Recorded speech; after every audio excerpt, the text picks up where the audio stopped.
ये हम नहीं, भागवत जी में स्वयं कहा गया है। संत महापुरुषों ने उनका सम्मान किया है। अरे बोले जो ज्ञान में बड़ा है वो कोई भी सही पर वो आदरणीय है? आज आप देख रहे हैं YouTube चैनल के माध्यम से। और सबसे बड़ी बात मैं 2 मिनट में आपको बताना चाहेंगे, आजकल जो मीडिया पर फेसबुक पर इतनी जोर शोर से ये खबर चल रही है क्योंकि ज्ञान का भी अपमान हो गया। ध्यान देना, ज्ञान का भी अपमान किया गया है, भागवत जी का भी समझ लो अपमान ही है। क्योंकि जो आप सभी लोग मीडिया के माध्यम से एक नया रोज हादसा उससे निकल करके आ रहा है, आप लोगों ने जो सुना था और आप और भी जितने भी, आजकल कोई ऐसा नहीं जो मोबाइल पर नहीं रहता है, जो फेसबुक नहीं चलाता है, सब चलाते हैं, सब बच्चे, हर किसी के पास ये खबर है जो हमारे यहाँ 2 आचार्यों के साथ में जो अपमान किया गया है। क्योंकि देखो ये कितना घिनौना अपराध किया गया है। जो हमारे मुकुटमणि महाराज और उनके साथ जो यज्ञाचार्य है कथा करने के लिए गए और कथा में जाकर के उन्हें पहले तो बुलाया। अच्छा हम एक बात कहना चाहेंगे, हमारे पास यदि कोई कथा बुक करने आता है तो यहाँ किसको पता नहीं है कि ये किस जाति की है, पहली बात समझ लीजिए। और जब कोई भी कार्यक्रम बुकिंग करने जाता है तो उस समय ऐसा तो नहीं है कि अकेला रिश्तेदार, मेहमान, हितकारी, व्यवहारी अगल बगल से इधर उधर से कहीं न कहीं से सोरस लगाएंगे, पता भी करते हैं फलाने के पास, अजी आप ही कह दो थोड़ा सा व्यास जी ठीक से आ जाओ, ज्यादा पैसा ना मांग ले। तो सब इतनी दूर दूर से सब लोगों को लेके जाते ना, किसको, और कोई विदेशी तो थे नहीं। जिन आचार्यों के साथ ये घटना हुई है वो कोई विदेशी तो थे नहीं, और जहां हुई वो भी बहुत दूर का क्षेत्र नहीं है। हमारी जनपद औरैया में बकेवर थाना के बगल में ही जो दादरपुर गांव है, और जहाँ मुकुटमणि महाराज का जो अपमान विचारे कथा वक्ता थे, कथा प्रवक्ता थे, और जो जाति को लेकर के ऐसा अपराध, मैं एक बात आपको कहना चाहेंगे, पहली बात तो किसी को बुलाइए मत। यदि आपको पता है कि ये फला व्यक्ति है, ये फलानी जाति का है, आपके मन में नहीं है तो मत बुलाओ। और यदि बुला भी लिया तो भाई हम आपसे कराएंगे नहीं, अजी आप जाओ यहाँ से। ये सम्मान की बात है कि नहीं महाराज? है ना, कराइए, अच्छी बात है, परंतु घर में बुला करके और फिर उनसे कहा क्या जात हो और क्या हो, और फिर उसके बाद में ऐसा व्यवहार है, हमें तो कहने में भी शर्म आ रही है। बताइए एक मां से मूत्र लिया गया, उसका छिड़काव, अरे राम राम राम राम, कितना बड़ा अपराध किया है।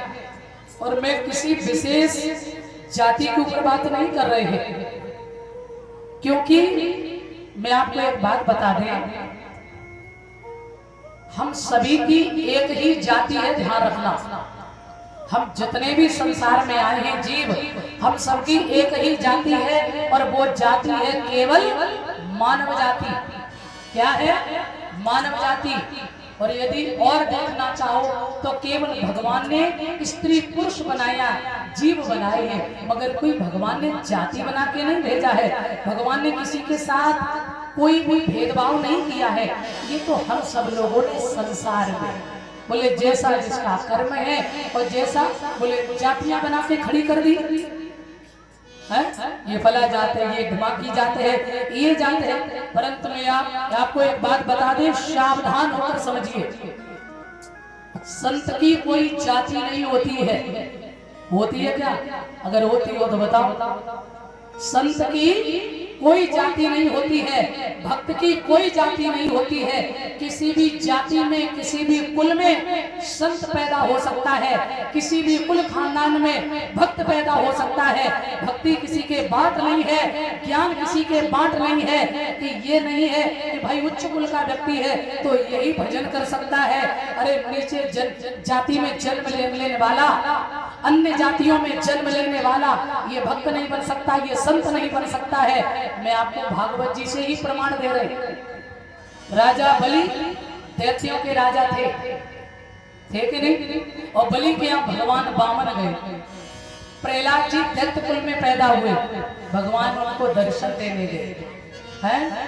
अरे मीरा ने जिन्हें गुरु बनाया था संत रैदास, आप सबको पता होगा कि वो कौन थे, सबको पता है क्या? और संत रैदास को मीरा ने गुरु बनाया। मीरा ने ये नहीं पूछा था कि आपकी जाति क्या है? भगवान राम शबरी के आश्रम में गए, जूठे बेर खाए, तो ये नहीं पूछा कि तुम किस जाति की हो। ध्यान रखना, भगवान ने कभी किसी से जाति नहीं पूछी है बंधुओं। देखो, विद्वान की, संत की, भक्त की कोई जाति नहीं है। और सबसे बड़ी बात तो ये है सज्जनों, जिसे ज्ञान है, जो विद्वान है वही पंडित है, जिसे ज्ञान है और जिसके अंदर भक्ति है, जो ब्रह्म को पहचानता है, वही विद्वान है, वही पंडित है।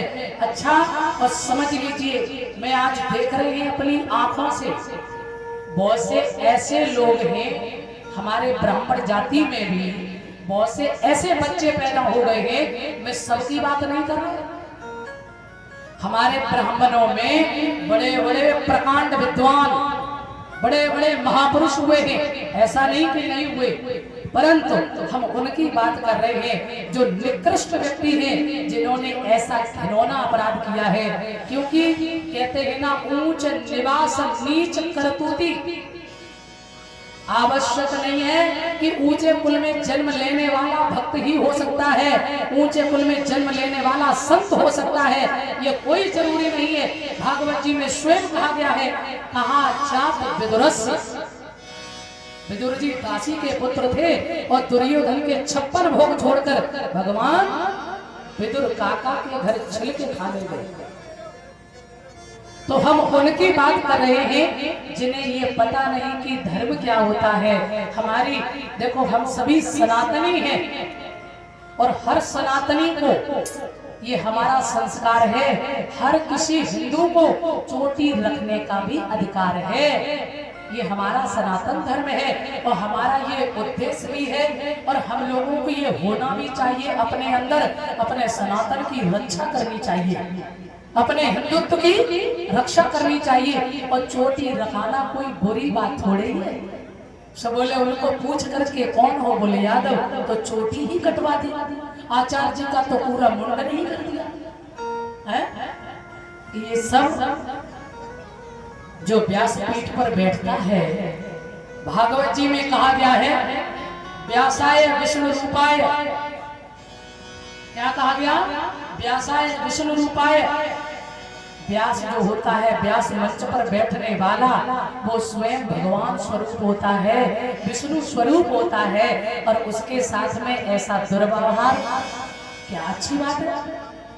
फिर सबसे बड़ी बात, अतिथि देवो भव। ये हम थोड़ी कह रहे, हमारे शास्त्र कह रहे, भागवत जी कह रहे, अतिथि देवो भव। हमारे यदि कोई आता है हमारे घर, तो कहते हैं यदि मैं किसी का सम्मान नहीं कर सकते हैं, तो हमें किसी का अपमान करने का भी कोई अधिकार नहीं है। किसी का हमें कोई अपमान नहीं करना चाहिए। इसलिए मैं तो यही कहना चाहेंगे कि सभी को अपने धर्म का पालन करना चाहिए, हिंदुत्व की रक्षा करनी चाहिए। हम सभी भाई भाई हैं, ना कोई जाति है और ना कोई और किसी का धर्म है, हम सबका एक ही धर्म है, और वो है केवल मानव जाति है। हम सभी उस प्रभु के बच्चे हैं, हम सब उसकी संतान हैं। क्योंकि मैं ज्यादा नहीं, अच्छा, आज जो हमारे आचार्य जी, जो भैया लोगों का अपमान किया गया है, भले ही जाति सही पूछकर, और यदि इस जगह पर जिन लोगों ने अपमान किया है, यदि वो इस मंच पर होते और फिर उनका हम लोग अपमान करते, तो अच्छा लगता क्या?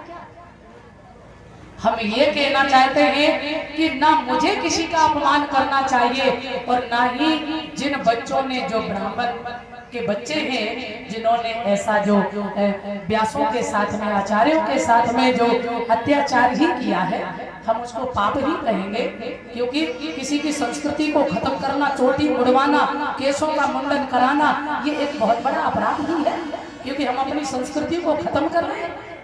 इसलिए ये मेरे अंदर भाव ऐसा नहीं होना चाहिए। और मैं एक बात आपको और बता दें, अभी आप कथा के माध्यम से सुनेंगे, श्री सुखदेव जी ने दो वंश हैं, एक सूर्य वंश और एक चंद्र वंश। ध्यान रखना, ये दो वंश बड़े श्रेष्ठ वंश हैं। मैंने कहा ना, राम कृष्ण जो हुए कहे अंतर नहीं निवेश।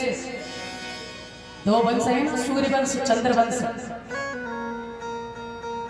पर चंद्र वंश में हमारे जब गोविंद आए हैं, सुखदेव जी ने स्वयं कहा है, ये चंद्र वंश जो है इतना पावन वंश है, इतना श्रेष्ठ वंश है कि इसको बार बार प्रणाम करना चाहिए। ये वो कुल है, ये वो वंश है जिसमें हमारे यादवेंद्र सरकार योगी राज भगवान कृष्ण ने स्वयं अवतार धारण किया है। कहा है, अथाता सूर्यताम राजन वंशः सोमस्य पावना स्मन्नैलादयो भूप कीर्तयन्ते पुण्यकीर्तयः। ये चंद्रवंश का जो निरूपण किया है, चंद्रवंश जैसा कोई पावन वंश नहीं है हमारे यदुकुल में। जो हमारे गोविंद ने अवतार लिया, ऐसा कोई वंश नहीं है, ऐसा कोई कुल नहीं है। ये बड़ा पावन और पवित्र है। हम किसी भगवान की या किसी जाति विशेष को लेकर बात नहीं कर रहे, परंतु यही कहना चाहेंगे कि अपनी मानव जाति के धर्म को सब भक्तों को समझना चाहिए। और ऐसा अपमान, ऐसा अपराध कभी किसी के साथ में ना किया जाए, ये हम सब लोगों को समझना है।